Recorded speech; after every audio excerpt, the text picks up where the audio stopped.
valiente que murió aquí en Nicaragua.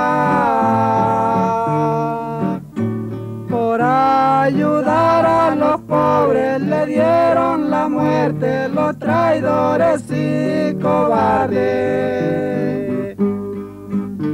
Él venía desde Suiza con gran solidaridad, ayudar a los campesinos que luchamos siempre por la libertad.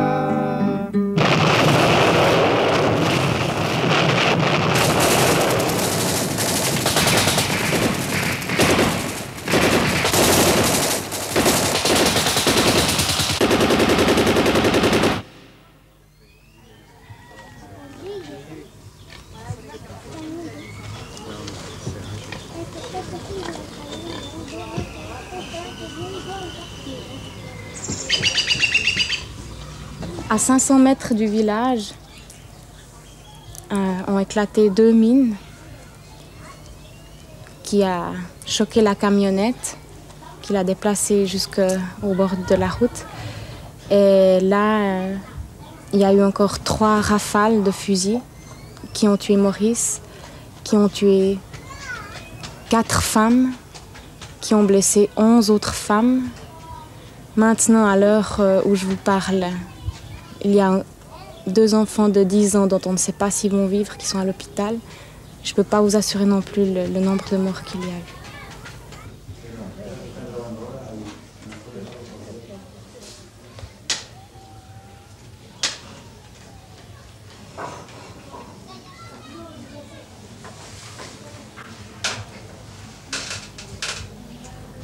Ces Nicaraguayens disaient « Mais Maurice, on vengera ton sang ». Et ça, c'était sans haine. Qu'est-ce que ça veut dire? Ça veut dire, Maurice, on te jure qu'on va continuer ensemble. Et on va s'unir ensemble encore plus. Et tu vivras au milieu de nous jusqu'à ce que la paix recouvre notre pays, quoi. Jusqu'à ce que notre droit à la vie soit reconnu.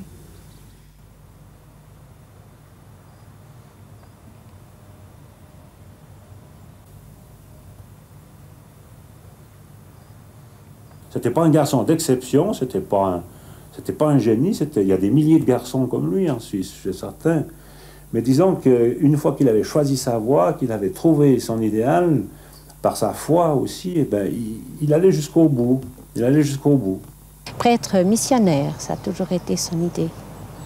C'est pour ça qu'à la fin de son bachot, quand il est allé discuter avec le directeur du grand séminaire à Fribourg, Jean-Marie Baquier lui a dit « Écoute Maurice, si tu es prêtre missionnaire, il te faut aller apprendre un métier, il faut leur apporter autre chose que la bonne parole, maintenant, jour d'aujourd'hui. » Puis à Belfort, il a un peu éclaté ça, puis il a vu que l'évangile, c'était aussi qu'il pouvait l'adapter dans sa vie, puis il n'y a pas besoin d'être prêtre pour ça, quoi.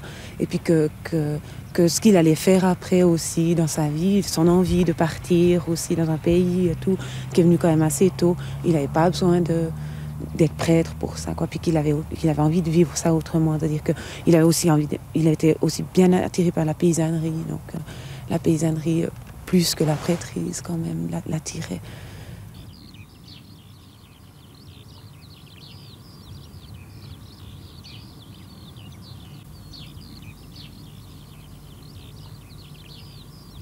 En somme, il cherchait un petit peu un sens de sa vie à ce moment-là. Il était un petit peu entre deux. On ne pouvait pas dire qu'il était le paysan né, mais quand, après avoir travaillé 1 année ou 2, la première année déjà, on a vu que ça l'intéressait et il voulait partir là-dedans. Et puis quand il est revenu la seconde fois, alors il savait là qu'il voulait faire son diplôme à Grangeneuve. Et il lui fallait une ferme pour travailler dans une ferme pour pouvoir faire ce diplôme. Et c'est pour ça qu'il est revenu. En même temps qu'il suivait ses cours à Grangeneuve, il était chez nous. Et il a passé ses derniers examens là, sur la ferme, sur les terres. Il était un bon paysan? Oh oui. Oui, oui. On pouvait tout à fait lui faire confiance, on pouvait partir tranquille, alors tout le travail était fait.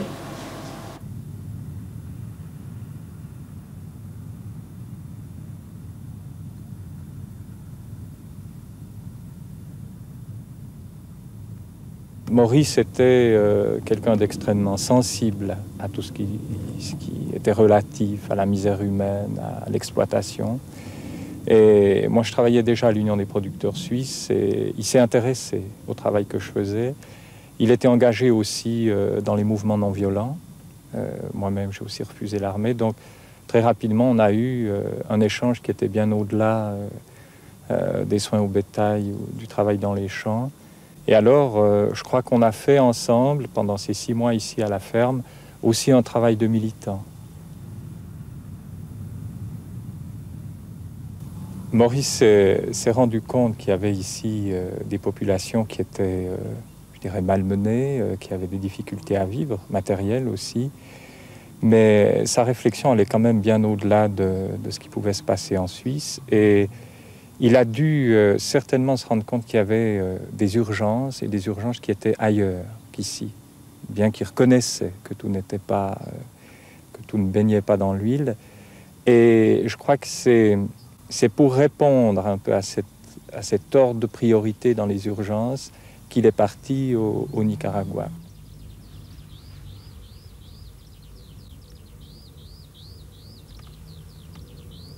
Il a choisi parti. Oui, il a choisi le Nicaragua.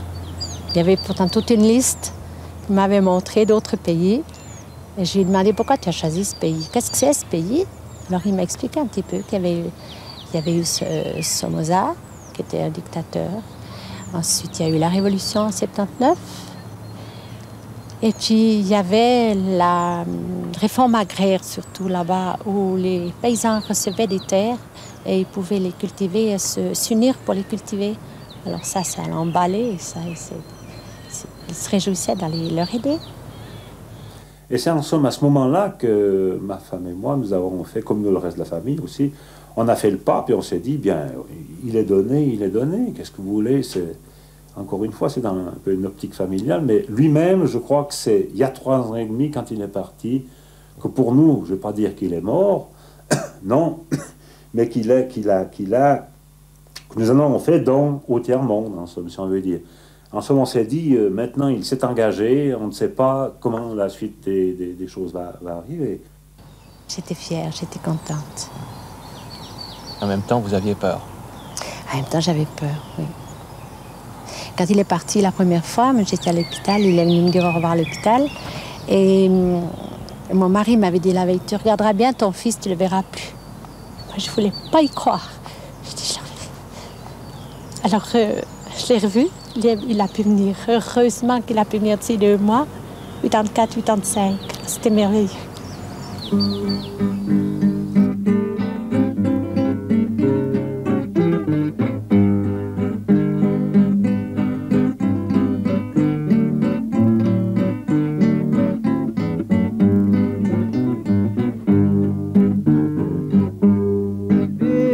Aquí a Nicaragua como misionero de la cristiandad, a integrarse de lleno a nuestros trabajos en comunidad.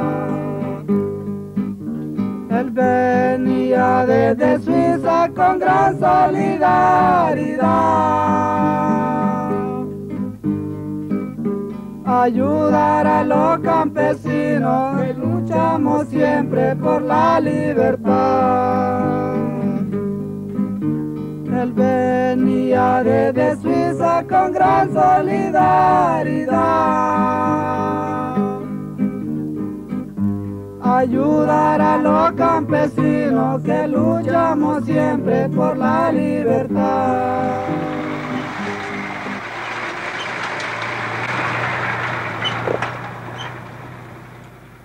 Hace como 3 meses fui yo a Managua y miré una motosierra más Polo ya usada, que ellos me dijeron está de venta pues, pero que estaba ya, se miraba pues, que ya, ellos me dicen nueva, pero ya después yo les pregunto, entonces me dicen que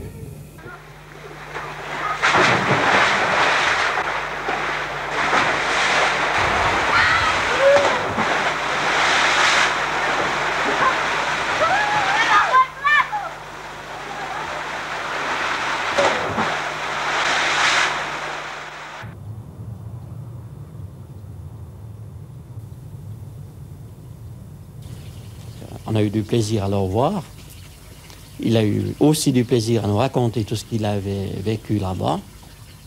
Mais à ce moment-là, on a bien pu se rendre compte que c'était tout un autre monde là-bas. Il n'a certainement pas pu mettre tout en pratique ce qu'il avait appris chez nous, et dans le canton de Fribourg également, et même aussi à l'école d'agriculture. Mais c'était rudimentaire ce qu'il avait envoyé des bêtes, traire les bêtes dans les champs avec un petit tabou vert, et c'était tout. Ce qui était très net dans l'entretien que nous avons eu, c'est qu'il avait le contact avec les gens. Que les projets qu'il présentait, ça correspondait à une réalité, ces projets étaient partagés. Et il y avait chez lui et chez Chantal aussi, son amie, un engagement qui faisait plaisir. Et ils étaient intégrés dans cette société, il a voulu être enterré là-bas. Alors, il a apporté des choses sur le plan agraire, mais je pense qu'il a apporté quelque chose de plus, qui est tout aussi important. C'est qu'il a dû certainement donner confiance aux gens avec lesquels il travaillait. Après 20 ans, 30 ans ou 40 ans de dictature, on ne se remet pas comme ça en quelques années en confiance dans ce qu'on peut penser, dans ce qu'on peut dire. Et là, alors Maurice a joué certainement un rôle déterminant pour ces gens. Et la confiance qu'il a pu apporter, partager, a pour moi autant d'importance que la réalisation agraire. Si on a confiance dans ce qu'on fait, c'est déjà 50% du travail qui est fait.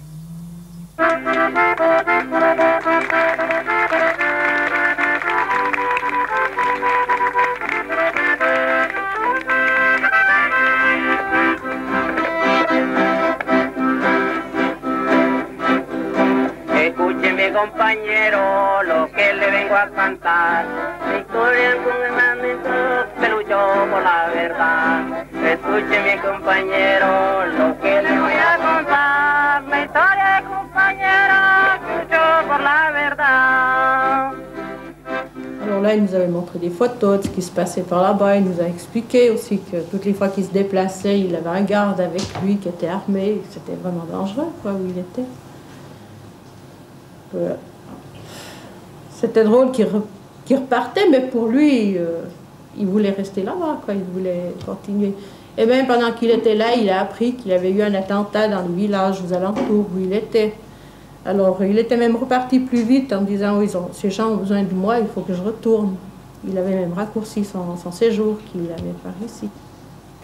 Dans les contrats, ils ont pris des positions au pied de cette montagne, là. Ouais, on voit bien.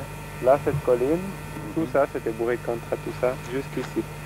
Donc, il restait plus qu'un angle comme ça, à peu près de 30 ou 40 degrés. Alors, bon, les gens ont commencé à courir tous les côtés quand ils ont su que les contrats étaient déjà tout prêts. Ouais, ouais. Donc, quand commence le combat, t'as les gosses qui partent avec un groupe de gosses qui partent avec un type avec un fusil. Tout ça. Alors, les premiers qui meurent, c'est ceux qui sont là quand il y a les contrats qui arrivent contre. Ouais.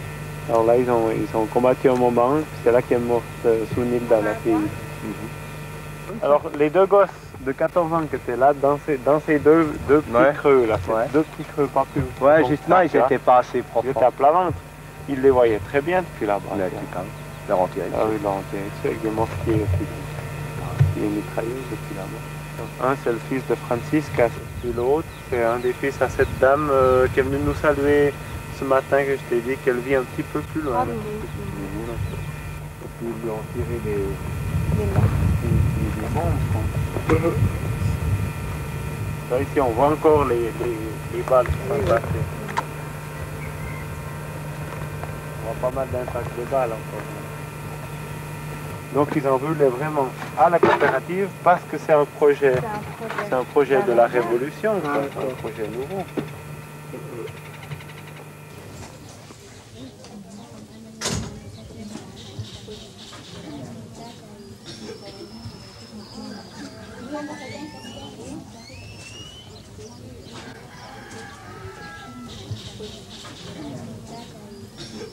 J'étais en train d'aider à servir le riz, les frijoles, et la cuajada. Mais la Tina est entrée en courant toute pâle. Puis elle a crié « Chantal, Mauricio a muerto !»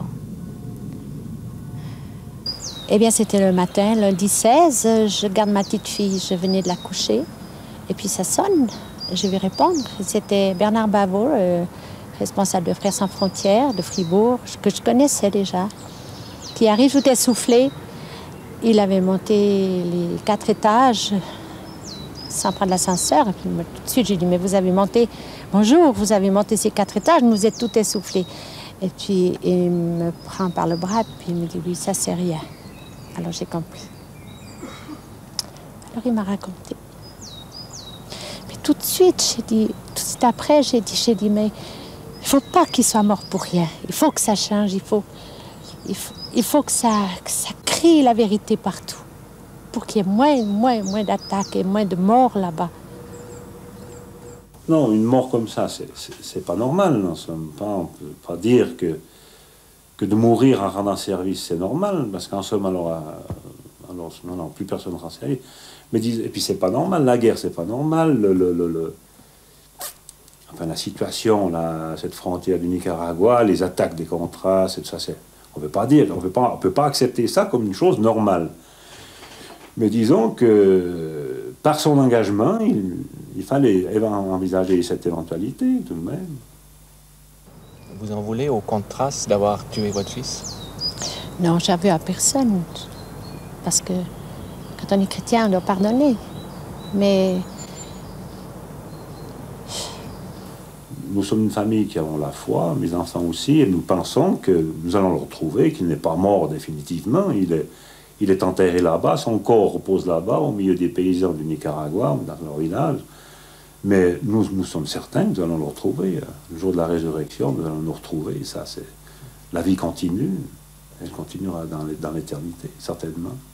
Il aime la vie. Dans toutes les dernières lettres, il disait vive, la vie est belle et tout ça. Il était heureux de rentrer quand même. Hein. Et puis, il a fallu, moi je crois qu'il a fallu qu'il reste 1 mois de rentrée pour que sa mort soit un témoignage, pour que ça bouge. Quand il y a des milliers de gens qui meurent là-bas, qui sont morts par les Contras, et puis qu'il y a à peine un entrefilet, on ne le sait même pas souvent. Il suffit qu'un Européen, un Suisse surtout, meure, ça fait une traînée de poudre et il y a beaucoup plus de réactions.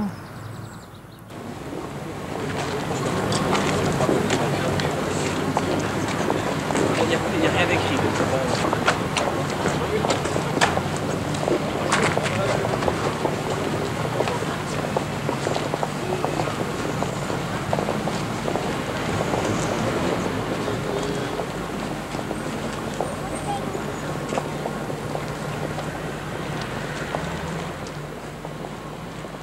Peut-être que pour certains d'entre nous, enfin, le Nicaragua, ce n'est plus qu'un point sur une carte de géographie. Mais c'est devenu des amis, des frères, des sœurs en lutte pour la vie, des frères, des sœurs en lutte pour la liberté, des frères, des sœurs en lutte pour la libération. Maurice s'est engagé, il a senti qu'il devait aller jusqu'au bout, et alors cet assassinat, c'est un drame. Il n'y a aucune explication rationnelle, il n'y a aucune excuse, mais je suis persuadé que pour les gens ici et les gens là-bas, ce drame a une signification et qu'on ne va pas oublier Maurice. Quelle signification? La signification pour nous que des gens sont capables encore de s'engager sans armes, Maurice est un objecteur de conscience, de suivre un idéal, de suivre sa foi et d'aller, je dirais, jusqu'à l'extrême, mais sans devenir un extrémiste. Et c'était la force de Maurice, il avait un engagement politique, mais il n'avait aucun discours extrémiste. Et les réalisations qu'il faisait là-bas, c'était des réalisations agricoles pour que les gens puissent devenir autonomes, vivre normalement. Et en même temps, ces gens réclamaient la sécurité. Ils demandaient l'arrêt des hostilités. Et alors que Maurice soit entré dans ce projet, qu'il ait tenté de rester debout parmi eux, tout en sachant qu'il prenait des risques, moi je trouve ça admirable. Ça me bouleverse.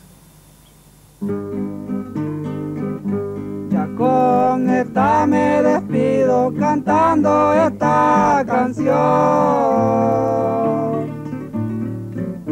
Que viva Mauricio de Mieris y también la revolución.